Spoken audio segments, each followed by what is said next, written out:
Punjab and Sind bank ने लगाया loan उत्सव मेला।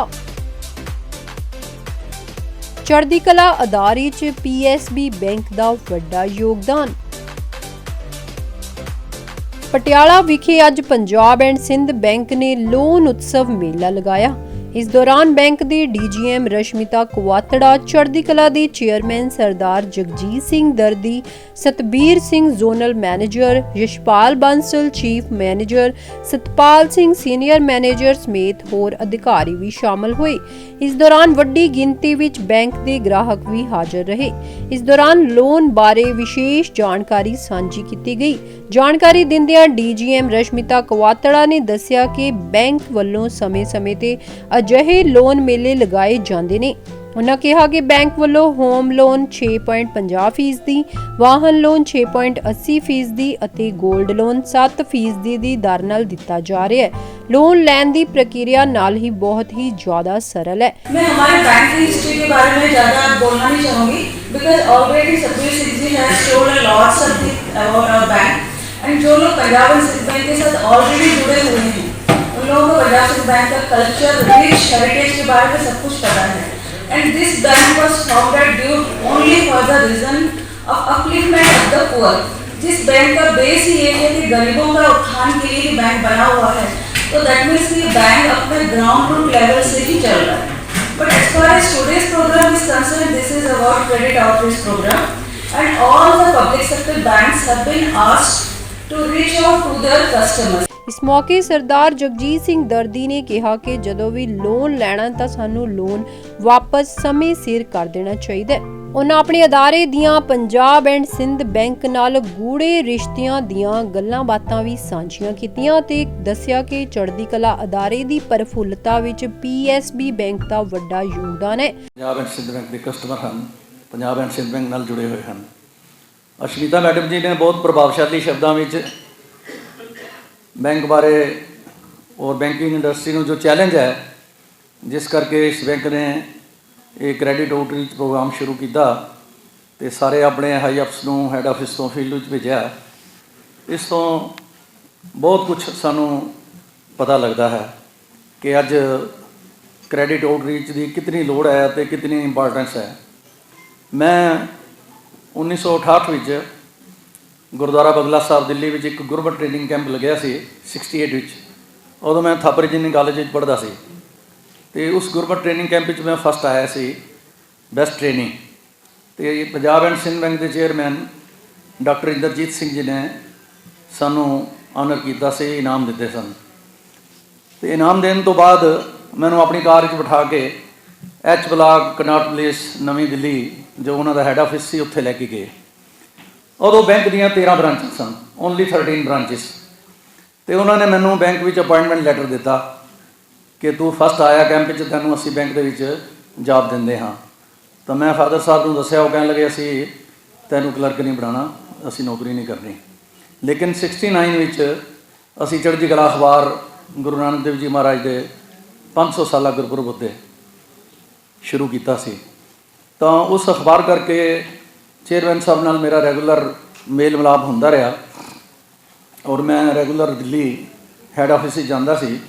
अते पिछले 54 साल का 54 ईयर्स जिहड़ी हिस्टरी है मेरी बैंक के नाल एसोसीएशन की है इन कंटीन्यूटी।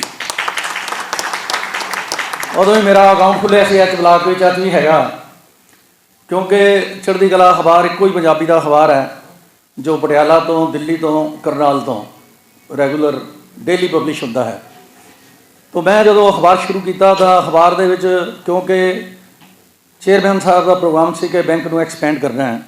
अज मेरे ख्याल 1500 तो ज़्यादा ब्रांचा हो गई, 13 ब्रांचा तो शुरू होया सी। तो 54 साल लगातार मैं इस बैंक नाल संबंधित रहा हाँ, क्योंकि जिन्हें भी बैंक के बाद भी चेयरमैन आए सारिਆਂ नाल मेरा मेल मिलाप रहा और बहुत सहचार रहा। ये फेस ऑफ सक्सैस जिहड़ा है ये पंजाब एंड सिंध बैंक के कस्टमर्स नूं ही नसीब होता है,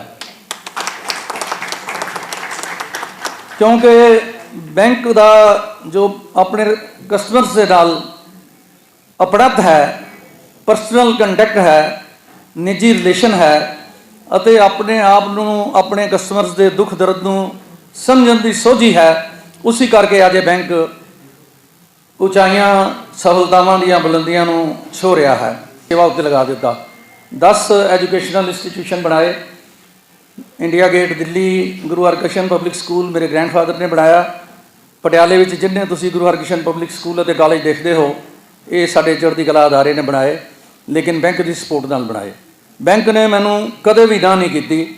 ਜਦੋਂ ਮੈਨੂੰ ਲੋੜ ਪਈ ਹਮੇਸ਼ਾ ਬੈਂਕ ਮੇਰੇ ਦੁੱਖ ਵਿੱਚ ਸੁੱਖ ਵਿੱਚ ਸ਼ਾਮਲ ਹੋ ਕੇ ਮੇਰੀ ਮਦਦ ਕਰਦਾ ਰਿਹਾ। ਕਿ 2007 ਦੇ ਵਿੱਚ ਮੇਰੇ ਦੋਨੋਂ ਬੇਟੇ ਅਮਰੀਕਾ ਤੋਂ MBA ਕਰਕੇ ਆਏ, TV ਦੀ MBA ਇਨਫੋਰਮੇਸ਼ਨ ਟੈਕਨੋਲੋਜੀ ਦੀ, ਔਰ ਅਸੀਂ ਬੰਗਲਾ ਸਾਹਿਬ ਮੱਥਾ ਟੇਕਣ ਚਲੇ ਗਏ। ਤਾਂ ਅਸੀਂ ਬੈਠੇ ਬੱਚਿਆਂ ਨਾਲ ਸੋਚ ਰਹੇ ਸੀ ਕਿ ਜੇ ਸਾਨੂੰ ਇੱਥੋਂ ਡਾਇਰੈਕਟ ਲਾਈਵ ਟੈਲੀਕਾਸਟ ਦੀ ਸੇਵਾ ਮਿਲ ਜਾਏ, ਕਿਉਂਕਿ ਬੱਚੇ ਟੈਕਨੀਕਲੀ ਕੁਆਲੀਫਾਈਡ ਸਨ, ਅਤੇ ਅਸੀਂ ਖੁਸ਼ਕਿਸਮਤ ਹੋਵਾਂਗੇ ਜੇ ਅਸੀਂ ਇੱਥੋਂ ਸੇਵਾ ਕਰ ਸਕੀਏ। ਤਾਂ ਉਸ ਸਮੇਂ ਗੁਰਦੁਆਰੇ ਦੇ ਜੋ ਪ੍ਰੈਜ਼ੀਡੈਂਟ ਸਨ ਸਰਨਾ ਸਾਹਿਬ ਕਹਿੰਦੇ ਕਹਿ ਪਿਆ ਸੋਚਣਾ ਹੈ। ਮੈਂ ਕਿਹਾ ਜੀ ਮੈਂ ਸੋਚਣਾ ਪਿਆ ਕਿ ਸਾਨੂੰ ਇੱਥੇ ਟੈਲੀਕਾਸਟ ਦੀ ਸੇਵਾ ਮਿਲੇ, ਡਾਇਰੈਕਟ ਟੈਲੀਕਾਸਟ ਦੀ। ਮੇਰੇ ਸੋਝੀ ਦਿੱਤੀ ਪਰਮਾਤਮਾ ਨੇ। ਮੈਂ ਉੱਥੇ ਚੀਫ ਐਗਜ਼ੈਕਟਿਵ ਅਫਸਰ ਕੋਲ ਚਲਾ ਗਿਆ ਦੂਰਦਰਸ਼ਨ, ਕਿਉਂਕਿ ਬੈਂਕ ਨਾਲ ਰਿਲੇਟਿਡ ਗੱਲਾਂ ਨੇ ਮੈਂ ਤੁਹਾਨੂੰ ਸੁਣਾ ਰਿਹਾ ਹਾਂ। ਤਾਂ ਮੈਂ ਜਦੋਂ ਉਹਨਾਂ ਨੂੰ ਮਿਲਿਆ, ਉਹ ਕਹਿੰਦਾ ਤੇਰੇ ਚੈਨਲ ਵਿੱਚ ਹੈ ਕੀ ਹੈ? ਮੈਂ ਕਿਹਾ ਮੇਰੇ ਚੈਨਲ ਵਿੱਚ ਬੰਗਲਾ ਸਾਹਿਬ ਹੈ। ਬੰਗਲਾ ਸਾਹਿਬ ਹੈ? ਮੈਂ ਕਿਹਾ ਹਾਂਜੀ। ਕਹਿੰਦਾ 20 ਲੱਖ ਰੁਪਏ ਤੇਰੇ ਕੋਲ ਹੈਗਾ? ਮੇਰੇ ਕੋਲ 20 ਲੱਖ ਹੈ ਨਹੀਂ ਸੀ, ਮੈਂ ਝੂਠ ਨਹੀਂ ਬੋਲਦਾ, ਪਰ ਮੈਂ ਕਿਹਾ ਮੇਰੇ ਕੋਲ ਹੈਗਾ, ਕਿਉਂਕਿ ਮੈਨੂੰ ਪਤਾ ਸੀ ਬੈਂਕ ਮੇਰੇ ਨਾਲ ਹੈ। ਕਹਿੰਦਾ ਕੱਲ੍ਹ ਜਮ੍ਹਾਂ ਕਰਾ ਦੇਗਾ? ਮੈਂ ਕਿਹਾ ਕਰਾ ਦਿਆਂਗਾ। ਮੈਂ ਦਿੱਲੀੋਂ ਆ ਕੇ ਆਪਣੇ ਮਾਲ ਰੋਡ ਬ੍ਰਾਂਚ ਵਿੱਚ ਪੰਜਾਬ ਐਂਡ ਸਿੰਧ ਬੈਂਕ ਜਿੱਥੇ ਮੇਰਾ ਅਕਾਊਂਟ ਸੀ, ਮੈਂ ਮੈਨੇਜਰ ਨੂੰ ਕਿਹਾ ਮੈਨੂੰ 20 ਲੱਖ ਰੁਪਏ ਚਾਹੀਦਾ ਹੈ। ਤੁਸੀਂ ਯਕੀਨ ਕਰੋਗੇ ਕੋਈ ਗਰੰਟੀ ਕੋਈ ਕਿਸੇ ਚੀਜ਼ ਦੀ ਉਹਨਾਂ ਨੇ ਮੇਰੇ ਕੋਲ ਪੁੱਛ ਪੜਤਾਲ ਨਹੀਂ ਕੀਤੀ। ਮੇਰਾ ਬੈਂਕ ਦੇ ਵਿੱਚ ਰੈਪੂਟੇਸ਼ਨ ਅੱਛਾ ਸੀ। ਉਹਨਾਂ ਨੇ ਮੈਨੂੰ 20 ਲੱਖ ਰੁਪਏ ਦਾ DD ਦਿੱਤਾ। ਇਹ 2007 ਦੀ ਗੱਲ ਹੈ। ਉਸ ਤੋਂ ਬਾਅਦ ਉਹ ਜਿਹੜਾ ਮੈਂ 20 ਲੱਖ ਰੁਪਏ ਜਮ੍ਹਾਂ ਕਰਾਉਂਦਾ ਸੀ, ਉਹ ਵੱਧਦਾ 12 ਕਰੋੜ ਰੁਪਏ ਸਾਲ ਹੋ ਗਿਆ। ਜਦੋਂ 12 ਕਰੋੜ ਰੁਪਏ ਸਾਲ ਦਾ ਦੇਣਾ ਪੈਣਾ ਸੀ, ਤਾਂ ਫਿਰ ਮੈਂ ਬੈਂਕ ਕੋਲ ਚਲਾ ਗਿਆ। ਮੈਂ ਕਿਹਾ ਜੀ ਹੁਣ 12 ਕਰੋੜ ਹੋ ਗਿਆ, ਅਤੇ ਉਹਨਾਂ ਨੇ 4 ਕਰੋੜ ਰੁਪਏ ਐਡਵਾਂਸ ਮੰਗਿਆ। ਤਾਂ ਮੈਨੂੰ 4 ਦਿਨਾਂ ਦੇ ਵਿੱਚ ਫਾਰਮੈਲਿਟੀਜ਼ ਪੂਰੀ ਕਰਕੇ ਬੈਂਕ ਨੇ 4 ਕਰੋੜ ਰੁਪਏ ਦੇ ਦਿੱਤਾ। ਮੈਂ 1 ਕਰੋੜ ਰੁਪਏ ਮਹੀਨਾ ਦੂਰਦਰਸ਼ਨ ਨੂੰ ਪੇਮੈਂਟ ਕਰਦਾ ਹਾਂ ਅੱਜ ਵੀ। 2 ਕਰੋੜ ਰੁਪਇਆ ਤੋਂ ਜ਼ਿਆਦਾ ਮਹੀਨੇ ਦਾ TV ਦਾ ਖਰਚਾ ਹੈ, ਲੇਕਿਨ ਜੇ ਮੈਨੂੰ 4 ਕਰੋੜ ਰੁਪਏ ਬੈਂਕ ਨਾ ਦਿੰਦਾ ਜਾਂ ਪਹਿਲੇ ਦਿਨ ਮੈਨੂੰ 20 ਲੱਖ ਨਾ ਦਿੰਦੇ, ਤਾਂ ਚੜ੍ਹਦੀ ਕਲਾ ਟਾਈਮ TV ਦੁਨੀਆ ਦਾ ਸਭ ਤੋਂ ਵੱਡਾ ਚੈਨਲ ਨਾ ਬਣਦਾ। ਪਟਿਆਲਾ ਤੋਂ ਗੁਰਮੁਖ ਸਿੰਘ ਰੁਪਾਣਾ ਦੀ ਰਿਪੋਰਟ।